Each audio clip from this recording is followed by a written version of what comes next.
Assalamualaikum warahmatullahi wabarakatuh. Halo Sobat Manifa, dimanapun kalian berada. Kembali lagi di podcast Manifa TV bersama saya, Rahma Sinosa Fede dari Fase E3 sebagai host di episode kali ini. Nah, di episode kali ini kita akan membahas tentang kurikulum Merdeka featuring kurikulum 2013, yang mana kita akan berbincang-bincang dengan Bu Yeni Sestri MPD selaku Waka Kurikulum di SMA kita. Halo Bu, bagaimana kabarnya hari ini Bu? Halo juga, baik, alhamdulillah. Semoga baik selalu ya Bu. Nah, jadi sekarang Ibu kan menjabat sebagai Waka Kurikulum nih Bu. Bagaimana perasaan Ibu? Deg-degan. Deg-degan ya Bu. Menjadi Waka Kurikulum itu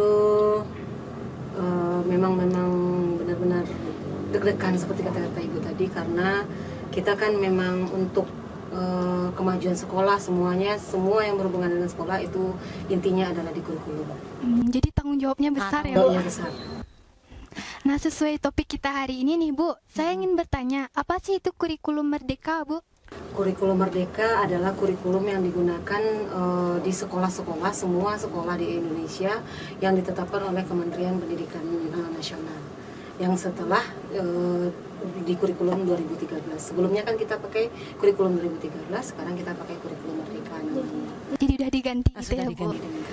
Kalau boleh tahu nih Bu, sejak kapan kurikulum Merdeka dilaksanakan di sekolah kita Bu? Kurikulum Merdeka di sekolah kita sekarang udah 2 tahun nih, berarti 2023, 2022 berarti. Proses Masih Bu. diproses.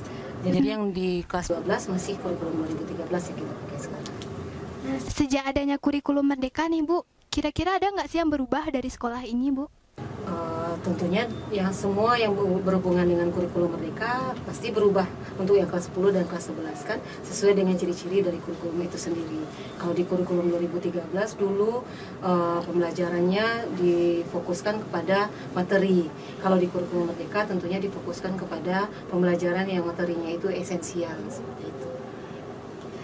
Jadi kalau perbedaannya seperti itu Bu, di kurikulum 2013 kan dulu ada pembagian IPA IPS Bu. Jadi kalau di kurikulum Merdeka itu pembagian kelasnya bagaimana Bu? Kalau di kurikulum 2013 dulu kan dari awal dari kelas 10 itu dulu, kalau di kurikulum 2013 namanya kelas 10, kelas 11, kelas 12 kan. Dari kelas 10 sudah ditetapkan IPA IPS-nya. Lalu ditetapkan ada 2 mapel pilihan namanya mapel lintas minat, istilahnya kalau di kurikulum 2013 lintas minat itu di kelas 10 ada 2, di kelas 11 nanti dan 12 dipilih satu-satu. Tapi kalau di kurikulum Merdeka ini di kelas 10 semua mata pelajaran IPA, IPS, bahasa dipelajari di kelas 10. Nanti di kelas 11 baru dipilih oleh siswa 5 maksimal mata pelajaran pilihannya, baru nanti di kelas 12 juga sesuai dengan yang sudah ada di kelas 11.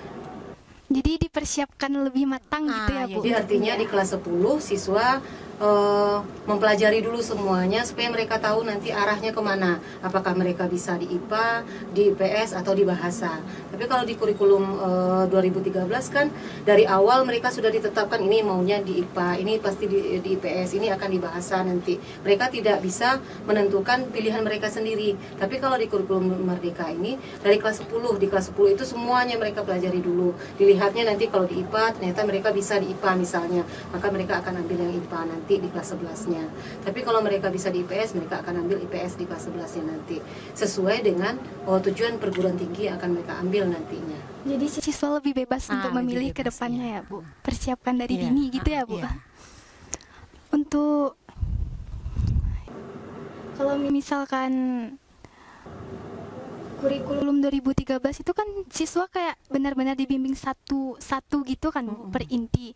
Nah, kurikulum Merdeka itu gimana Bu? Disuruh mandiri kah atau bagaimana gitu Bu? Kalau pembelajaran di kurikulum 2013 dulu memang intinya kan guru yang memberikan semuanya, guru yang menentukan pertamanya dari silabus istilahnya. Kalau sekarang kan capaian pembelajaran namanya. Jadi kalau dulu di 2013 guru yang lebih dominan untuk memberikan pembelajaran kepada siswa, tapi kalau sekarang memang siswa yang lebih dominan, siswa yang menentukan sesuai pembelajaran ditentukan sesuai dengan arah siswa, apakah pembelajarannya mereka lebih ke audio, visual atau kinestetik. Jadi pembelajaran disesuaikan dengan itu, atau istilahnya sekarang kan pembelajaran yang berdiferensiasi namanya. Jadi siswa itu bebas belajar dengan cara belajar mereka masing-masing gitu ya, Bu? Jadi guru memang mempersiapkan diri untuk menyesuaikan dengan cara pembelajaran siswa. Kayak gitu ya, Bu.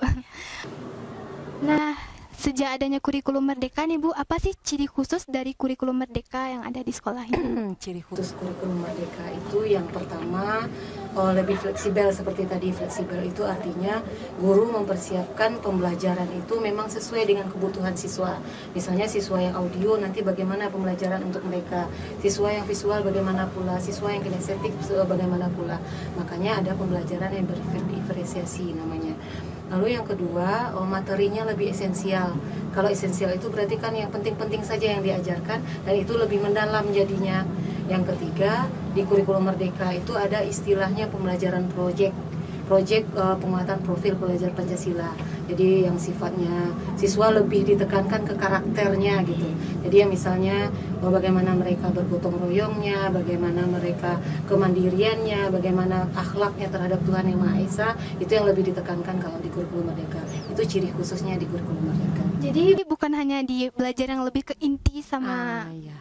lebih objektif gitu, siswanya karakternya juga dibangun gitu. Juga, jadi bukan hanya materi pembelajaran yang lebih ditekankan, tapi karakter siswa untuk masa depannya nanti bagaimana.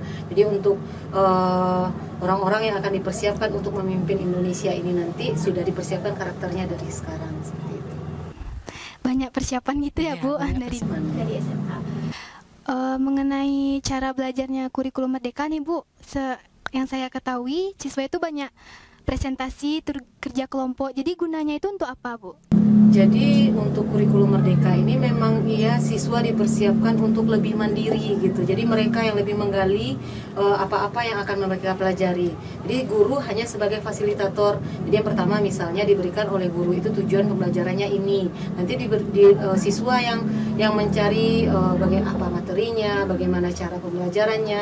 Jadi guru hanya sebagai fasilitator, dicarinya materinya, nanti didiskusikan dengan temannya, lalu nanti dipresentasikan, lalu siswa yang berada di belakang akan memberikan tanggapan terhadap pembelajaran ini. Nah, jadi kan memang siswa yang lebih ditekankan keaktifannya. Jadi lebih aktif, terus belajar berdiskusi bersama teman gitu, kerjasamanya. Iya. Nah, Bu, kira-kira kedepannya nih, Bu, bisa nggak sih SMA kita itu menjalankan kurikulum Merdeka secara optimal, Bu? Insya Allah kita akan melaksanakan kurikulum Merdeka ini secara optimal di sekolah kita karena kita punya guru yang produktif juga yang pastinya akan semakin menggali diri untuk mempersiapkan siswa-siswa dengan kurikulum Merdeka ini. Kita juga punya inputan siswa yang juga kreatif dan produktif juga. Insya Allah kita bisa melaksanakan kurikulum Merdeka dengan optimal. Amin. Semoga begitu ya, Bu. Amin. Jadi nih, Bu, kadang ada beberapa siswa gitu yang masih tidak setuju dengan kurikulum Merdeka. Kira-kira bagaimana tanggapan Ibu? Tidak setujunya kira-kira? Misalnya kayak pulang lambat atau gitu-gitunya, Bu. Menurut Ibu mungkin yang menjadi tidak sukanya siswa itu karena pembelajaran di kurikulum Merdeka itu kan lebih ditekankan kepada siswanya yang lebih banyak mencari. Kan kebanyakan kalau dari kurikulum dulu siswa ini lebih suka di apa istilahnya itu disuapi, satu-satu diberikan oleh guru mereka nerima, diberikan oleh guru mereka nerima. Sementara di kurikulum Merdeka kan tidak seperti itu. Guru hanya sebagai fasilitator di dalamnya, siswa yang mencari. Ini mungkin yang tidak diterima, yang tidak disukai oleh siswa. Cuman rasanya kalau semakin diterapkan seperti itu, insya Allah siswa pun akan menerima dengan baik kurikulum Merdeka ini nantinya. Terutama rasanya kalau yang di P5 yang proyek profil Pancasila itu kan di situ lebih banyak ke karakternya, dan lebih banyak siswanya mempersiapkan diri untuk ke masa depannya nanti. Mudah-mudahan pembelajaran dengan kurikulum Merdeka ini nanti akan lebih efektif di sekolah kita. Mungkin itu masalahnya di adaptasi ya, Bu. Menurut Ibu apa nih pembeda signifikan antara kurikulum Merdeka sama kurikulum 2013, Bu? Yang Pembeda dasarnya Ya, gitu. gitu. Ya, Bu. Yang pertama tadi kalau di kurikulum 2013 itu kan kelas istilahnya, kelas 10, 11 dan 12. Kalau di kurikulum Merdeka tidak ada lagi kelas. Yang jelas yang penting di situ adalah fase istilahnya. Fase A, dari fase A sampai ke fase F. Kalau di kelas di SMA berarti fase E untuk kelas 10 dan fase F untuk 11 dan 12. Jadi fase itu istilahnya kemampuan siswa untuk menerima pembelajaran ini. Jadi kalau di kelas 10 berarti fase awal untuk di SMA, tapi kelas 11 dan 12 berarti fasenya sama gitu. Berarti kelas 10 itu karena fase X makanya dikasih mata pelajarannya sama semua gitu. Semuanya. Itu yang pertama, pembeda yang pertama. Yang kedua seperti tadi kalau di kurikulum 2013 kan dipisah langsung IPA, IPS dan bahasa. Tapi kalau di kurikulum Merdeka kan tidak, di awal dipelajari dulu semuanya, nanti mereka memilih sesuai dengan kemampuan mereka sendiri dan tujuan ke perguruan tinggi mereka. Jadi di kelas 11 baru dipisah seperti itu. Yang ketiga pembedanya contohnya di pembelajarannya. Kalau pembelajaran di kurikulum 2013 tadi kan lebih ke guru yang memberikan, walaupun metode pembelajarannya memang banyak juga, tapi kalau di kurikulum Merdeka kan lebih banyak siswa yang menentukan apa yang akan mereka terima nantinya, bagaimana sistem pembelajarannya. Terus di kurikulum 2013 yang paling penting itu ini dia, di kurikulum 2013 tidak ada P5, tidak ada proyek penguatan profil Pancasila. Walaupun di kurikulum 2013 ada juga karakter, pembelajaran karakter ada, cuman kalau di kurikulum Merdeka kan lebih ditekankan ke situ gitu. Karakternya penting gitu ya. Itu yang penting. Itu pembeda yang paling pentingnya. Untuk kegiatannya nih Bu, di kurikulum Merdeka itu kira-kira kegiatannya seperti apa Bu? Perkembangan kegiatan di sekolah ini Bu? Perkembangan kegiatan maksudnya? Kayak ekskul baru gitu, kok kegiatan pembelajarannya gitu Bu? Kalau di kurikulum Merdeka itu memang yang penting yang pertama pembelajaran di dalam kelas. Pembelajaran dalam kelas kan ada dua tadi. Yang pertama materi pembelajaran, yang kedua proyek penguatan profil Pancasila. Terus ekskul itu juga penting dalam kurikulum Merdeka. Semua ekskul yang pokoknya siswa membutuhkan ekskul seperti apa untuk pengembangan dirinya. Kurikulum Merdeka harus melaksanakan hal itu. Sekolah harus memfasilitasi siswa untuk melaksanakan ekskul ini. Makanya semua siswa harus memilih ekskul, nanti akan kita masukkan ke dalam rapor untuk penilaiannya. Jadi siswa itu ditekankan untuk menjadi aktif gitu ya Bu? Ya, aktif untuk semua hal, di pembelajaran iya, di ekskul iya, gitu. Di karakternya juga harus meningkat. Kalau kegiatan seperti wirid itu memang program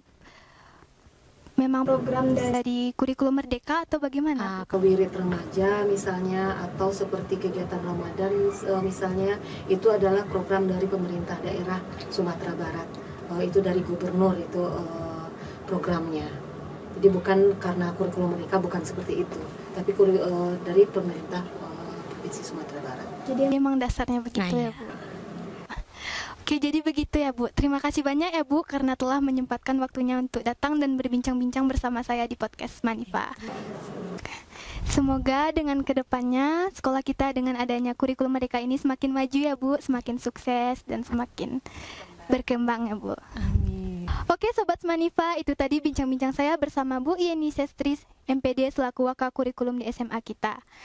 Saya Rahma Sinasa Fede dan seluruh kru yang bertugas mengucapkan terima kasih. Jangan lupa like, comment, share, and subscribe ya. Sampai jumpa di episode berikutnya. Assalamualaikum warahmatullahi wabarakatuh. Waalaikumsalam.